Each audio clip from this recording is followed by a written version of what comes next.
Hey everybody, welcome to our channel. Our channel is for kids in a farm, and we wanted to take this evening to give you a little garden tour. If you're new to our channel, make sure you subscribe and ring that notification bell. We are pretty new to gardening. We get better and better every year. This year we've committed to grow more of our own food, and I'm gonna spend a month only eating what we grow on our property. So I've been really super nervous about how everything's growing in the garden. So if I ever look stressed, our garden is not working. Is that it? Our garden is working great, actually. Yeah. We're going to show you a few mistakes. There's plenty of weeds. Big important lesson that we're learning in gardening is communication helps a lot.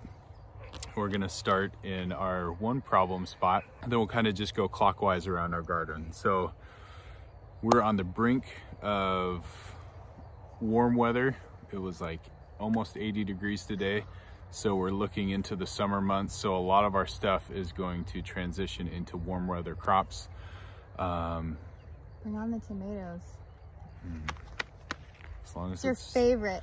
made into salsa, then I love tomatoes. I can do that. Stick around till the end. We're gonna unbox the ram skin that we sent in like 8 months ago. We finally got it back. You know, that virus ruins everything. So logistics and all that stuff is messing with a lot of homesteading things, but we got it back. We'll unbox it. We'll take a look at it and see if it's worth doing with all of our sheep on our farm. So pretty excited about that. So communication is key. You want to see why? We'll take a look at the one bed that we thought. Rachel's a planner. Rachel's a planner. I am a planner. She's got this grid. Garden drawn out. It's like on graph paper. I'm the planner. And pretty sure, oh, you'll even see the labels that I put at the end of the rows that this is what's planted here, but we double planted. It's fine. So it does say potatoes here, and there are potatoes sprouting up in this row. Rachel and I off camera were just talking about, like, we don't really know who planted after the potatoes. We started planting, what is this cauliflower? It's a bunch of brassicas, like cauliflower, broccoli, stuff like that. So it looked like there was like nothing here, and so we don't know who planted it. It's either me or Aaron, so you know, we're both to blame. So I work off farm, and Rachel does the homesteading, all that stuff here. So a lot of the time we have in the garden, it gets late like this, and I think what happened is we were just plowing through planting the starts, and this bed was dressed with this compost. Whoever had forgotten that these potatoes were in here, and they started sprouting up, and we were like, oops. So this is one of two rows. This row next to Rachel, to the left of Rachel, is also a row of potatoes. I think they did. But we'll just have to eat these in a salad or something like that. No really harm done. No harm done. It's just one of those things that you can plan all you want, but in the hustle of getting everything in the ground, sometimes you forget. So, all right. So now that we showed you our mistake, we'll show you everything else, and we'll start over in my corner. It's kind of like my lab, my plant lab. There's a few things that we're trying out over there that are not conventional, but hopefully they work. And so far, they're working really, really good. So we'll go over there. Hey guys, so these are our cardboard raised beds with potatoes growing in them. These are Hostile potatoes. We got them. It's the gourmet potato mix. I didn't label any of them, but there's the blue Adirondack, there's the French fingerling, there's a couple other, there are 4 varieties all in all. And we use cattle panels and cardboard and a lot of wood chips in this area. This is our first time growing potatoes. So far, I mean, it's almost to the point that I got to start hilling them. But this is working way better than I thought. We'll put that link of how we built these up above. You can take a look at that. It was really easy to put together. It took a day or so. But all these potatoes are looking really, really healthy. It took a while for them to pop up, and I was really nervous that I did something wrong. So yeah, potatoes don't just pop up like radishes. So I'm really excited to eat homegrown potatoes. I can think of a gazillion ways to cook them. So it's gonna be exciting. Potato. Boil them, mash them, put them in a stew. This is my other kind of science project. This garden bed was like crawling with crabgrass. It's just miserable. If you look around the side, it's still we still got issues. We still got issues. So my idea here was to just blast this with clovers, and then like I just super overseeded, and I covered these holes were covered with these glass tiles while this grew up. I removed them, and then we put some squash in here. So over the next few months, we'll see how this does. But so far, every once in a while, we'll find little blades of that crabgrass, like right here, that I'll pull out. Devil grass. This stuff grows under all conditions. And so there's been a huge reduction in this in our bed. When this is all done, we'll plow it, or we'll turn it, cover it, kind of blast it with some black plastic. Little by little, we'll hopefully get rid of this crabgrass. So it's exciting. We are gonna have lots and lots of squash. Coming out our Too much squash. So this is our poor little blueberry bush, but it actually came back this year. So these are onions. I think they're red onions. And then this is just a pitiful bed. It did horrible last year. This is one of our poorest beds. It's just, nothing's really thriving in here. Yeah, it's just like... So we don't know what we have to do to amend this one, but we have, oh, look at that. We got little pea flowers. Oh, we got a little pea. Oh, it's so cute. It's a pea-pea. A pea-pea. If I can get this thing to go back a little more. Zoom. It's just a little tiny one. Oh, that's awesome. These are Mr. Big Peas from Haas Tools. Every single plant we have in our garden is probably from Haas Tools, except for a few flowers. We do Baker Creek too. Weeds.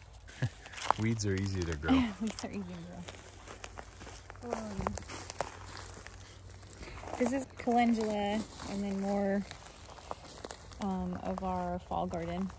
These are cauliflower and calendula, and then these are more of these are big peas, right? Yeah, those are Mr. Big Peas. These are more Mr. Big Peas. All on that trellis, all the way up there. Yeah, and then we have our lettuces on the other side, and some broccoli. We'll probably pull those out soon. And then we tried to do cauliflower. It's actually looking really good, but some of them went to bolt because it was getting warmer, so this bed will probably be pulled out soon. The lettuces are doing super good though. So the good news is the next couple weeks we drop down into a little bit cooler weather. Yeah. And so this stuff will let kind of ride until then.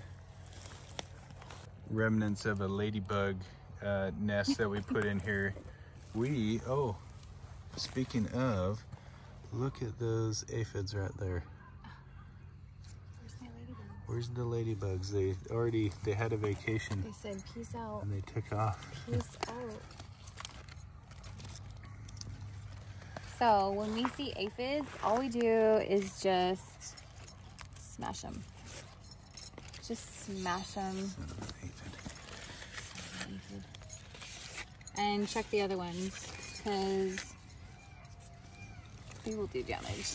And things have been heating up, and so just like check every leaf. Something's getting this one too. like bug season. It's bug season. So just smash them.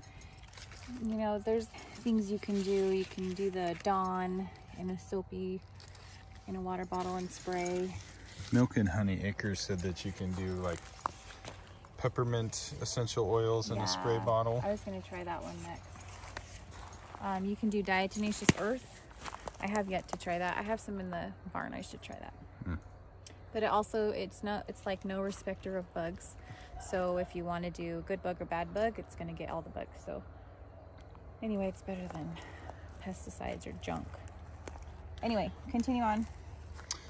Red Jewel Cabbages. Boop, boop, boop, boop. Look at these leaves, you guys. We actually really like these leaves. Look how big they are. They're like my face. We cut one up the other day and put it in salad. It was really, really good. They're so good. So we also made a mistake with like all of our cold vegetables. We didn't plant them early enough. Yeah. So we're gonna have to plant these in like October next year, because a lot of these things aren't heading out, and we're pretty sure they're not gonna head out in time. So it's like a fan. That's okay. You learn and we know what to do next time, right? So I think that's just part of the garden. You live and you learn. If you're looking for big old cabbages, wait till next year. So if you do this, you could just use it as a fan. Pretty good. You don't use it as a fan. We'd rather have it as an edible. They're really good in salads. We used it the other night. And broccolis? No, cauliflowers. Cauliflowers, I don't think we're gonna get anything from them this year. We're gonna bolt. We're gonna pull those. This whole bed, we have some tomato starts, a lot of like yellow pear and sun gold tomatoes and stuff like that. We're gonna put those all in this row here and Florida weave them, because those get super bushy. Lavender and blueberry. Poor little blueberries. I think I'm gonna move the blueberries to the back fence. Yeah. Because that wasn't a good idea. It's a great idea. Well, it's just too compacted. There's too much in there. So one thing that we've really changed that's a game changer is our drip tape. Last year, we had lots of trouble with irrigation, and so the drip tape is phenomenal. We like turn it on for an hour or like 6 hours if we forget to turn it off, which happens a lot. Flood the garden. Yeah, but it just puts water directly on the roots. It's really cool. We better hustle up because we're losing light. These are shallots. These should be ready in a couple weeks, hopefully. How do you harvest them, like garlic? Yeah, like garlic or onions. They're starting to get a little bit thicker at the base. We fertilized these the other day. And these are also new for us, also from Haas Tools. And at the base of these trellises, we've got the Kentucky Wonder Pole beans. These little guys. In all the beds with the trellises right now. So, my finger. So we got them over there. They're sprouting up, and so hopefully we'll get some nice trellis beans going on. Some pretty trellises that are edible. And elephant garlic is doing really well. Once again, I think we planted that all too late. This was the first. Yeah, well, this was the first. We planted that on time, and then this one was like the rains hit, and that was later. This is like 2 weeks before those ones. So. And this is agrostemma, and then there's larkspur, and then more ranunculuses. Bunch of flowers.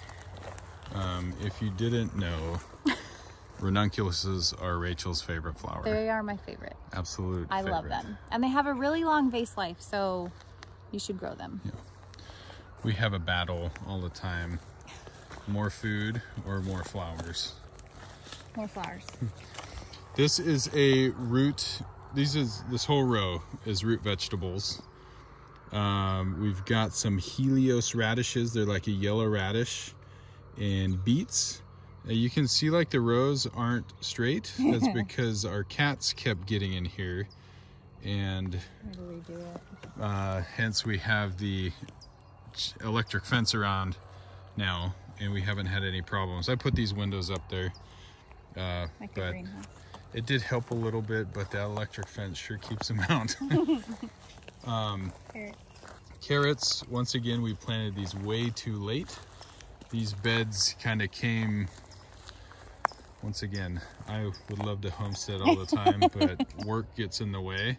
And so these beds came late. So hopefully we can like shade them or something to get these to last longer, but we might just get a bunch of teeny tiny carrots. The kids would actually love that. Which the kids would love. And then these are carrots as well. These are carrots. So there's some Baker Creek in here, and there's some Haas tools. Like every single color you can imagine. Purple, yellow, orange. We got Yellowstone, Black Nebula. Okay, row 1 is all squash. What kind of squash? Like patty pan. I forget all the varieties. Moonbeam. There's eclipse, partial eclipse. There's 8-ball. I think there's a crookneck. Like that one zucchini plant can feed the world. We've got like 20 zucchini plants in this row. So our neighbors will be bombarded with this row. These 2 rows is Jimmy Red corn all the way to those poles. And those poles, California black eyed peas, once they start growing, we've got some Hortonova trellis, the kind of plastic netted trellising that will let those go up. So a lot of this stuff is like staple food. If I'm gonna have to eat it for a month, like snacking. Or snacking, no, just like staple cornmeal food, or potatoes and corn. You'll be great. And lots of greens. And lots of zucchini. And we'll have pork and lamb and true. eggs. And our goats are giving us milk. And maybe our cows will be giving us milk. I'm working on it. Yeah, so lots of exciting food that we're growing on our own property. Potatoes and brassicas. Potatoes and the lovely brassicas. This next row is your flowers, right? Flowers. Oh yeah, baby. Dude, we are getting so dark. I know. We are so dark. What flowers are they? Do you remember? There's scabiosa, there's pincushion flowers, there's bachelor buttons, there's snapdragons, there's zinnias. I think that's it in that row. Okay. And then this row, this is China Star cabbage. Then we have a bunch more brassicas up that way. Cauliflower. Then we have spinach. This is spring cabbage. Spring cabbage. Look at my beautiful labels. Do you see that? That's labels. Early Dutch cabbage. I don't think it's early enough. It's not. I know. This is like the last round of cold wintry ones we did. More butterhead because we love it. And then Avenger spinach. Avenger spinach because the kids like Avengers. And collards, and then Tahima lettuce. So yeah, I mean, that's pretty much it. We have to plant the rest. We have another row of brassicas, but this next row is gonna be flowers. The next row.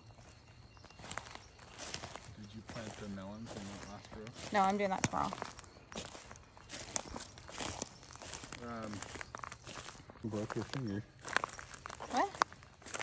She's walking the dog. Oh my gosh, she broke her finger. It's awful. And our light is gone, you guys. So we're probably just gonna end it here. So on this trellis back here, what are we putting on there, babe? Cucumbers, melons. Yeah. Some little like, I don't know. We're gonna try to trellis little watermelons and cantaloupes. So yeah. Hopefully it works. Sometimes you just try things and they don't work and you feel bad and down, but you shouldn't because nobody really cares. So make mistakes. It's the best way to learn because you won't do it again next year. So here, let's go. Yeah, let's go in the light real quick. We'll go check out Elron's pelt, okay? All right, guys, that is cabbage. Okay, it's the moment been waiting for months. This is it. We don't really know what to expect. This is the first time we've ever done this. It wasn't very hard to salt the hide. Now that we know that there's like an eight month turnaround, I mean, we can better prepare. I mean, I know that they've got to prepare it. They've got to do lots of things to it to make it soft and stuff, but I'm excited, a little bit nervous. All in all, this pelt cost $118. Shipping and processing and all that stuff. So, but I know online they sell for a lot more than that. So if this can be part of like our farm economy, first of all, we shouldn't be wasteful and we should use all the animal.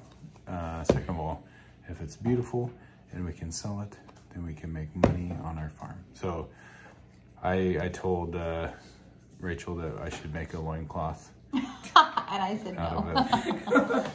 And, wouldn't that be a sight? It would. No, we don't want that. No, no. Want to get the subscribers. To make a loincloth. You can get subscribers other ways. Okay, I need my knife. Where's my knife? Oh, it's in the knife drawer, Bricky. Nope. Oh, Nope. brother got it. It's right there. For $2,000. Well, if it's 2,000. Definitely. So for that. Well, it depends on how beautiful it is. Just well, looking I at doubt it's you know? on Five Mary's Farm, they sell these for white.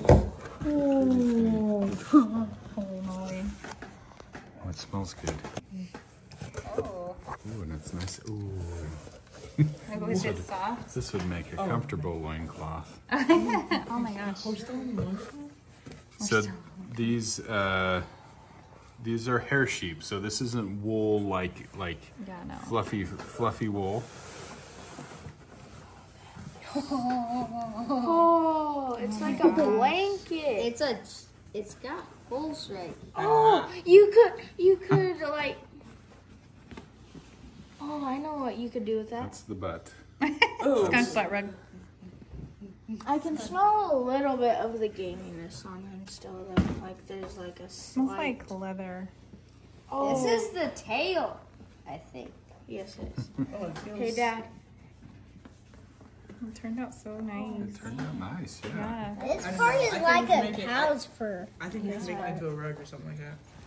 It's so pretty. Well, I don't think that this will make a big one. Wait. These are like this is his beard right here. This is his mane. Make sure you like and subscribe. I am pretty stoked about this. Like it's really, really soft. I like this. Um, I like this part. It's like. You can see that they went around the corners and they like cleaned it all up. I'm impressed. Yeah, they did really good. I You think know, this is the like, Gold Country Tanneries here in California, but they take stuff shipped from all over the world. So, Oh, I'm very impressed. Are you impressed, Daisy? what is this? What animal did you let in the house? Smelling it. The bum. That's what dogs do, is they smell the bum. Wait, is this? Dad, this part is like this is cow's fur. This is where his neck would be. This But would be his is head this right here. Is this bull? Yep, His beard, yep, yeah. that's That's where. his beard Yep. right there. But they like cut it right there. So it's like, Alright guys, what do you think Let's about put this? it on the floor. Should we do this all the time? Do we do this with every one of our skins? Yes. Yes. yes. This is awesome. I can't wait for Gimli's. Gimli's beard. beautiful. Have you seen it? It's like woo, woo, woo, woo, woo. Hello. Go like... It's a pretty comfy cape. Yeah, I think Dude, Daisy is all over that. Can I see myself? Look at the mirror, yeah. Admire. Or something like that. Can it be my vest? Fashion show. You're such a Pretty cool. We'll have to find a place for it. This. Hello. Hello. Okay, so we wanted to thank you guys for hanging out with us in the garden. The kids wanted to share with you what they're most excited about getting from the garden. We'll start that way. I'll start. Okay. Stuff that makes salsa and cucumbers. My turn? Sure. For fresh salsa. Cucumbers, carrots, and a lot of stuff that makes salad. Yeah. So Mine is watermelons and carrots. Watermelons and carrots. Your turn. my turn. I'm excited about the watermelon, and I'm excited about the herbs. The herbs. The herbs. We're growing herb. Herb. AJ made Is that not how you pronounce it? Herbs. Herbs. That's all right. I'm excited for it all because like pretty much our garden has not produced very much ever. So I'm excited to have more and more meals that involve things that we grew on our own property and seeing how we feel with our grocery store in our backyard. That's going to be pretty exciting. So, all right, guys. Well, thanks for hanging out with us. We appreciate y'all. Thank you. Make sure you like and subscribe. Ring that notification bell so you're notified every time 4 Kids in the Farm comes out with a new video. Thanks, friends. All right, thank you guys. Thanks for watching.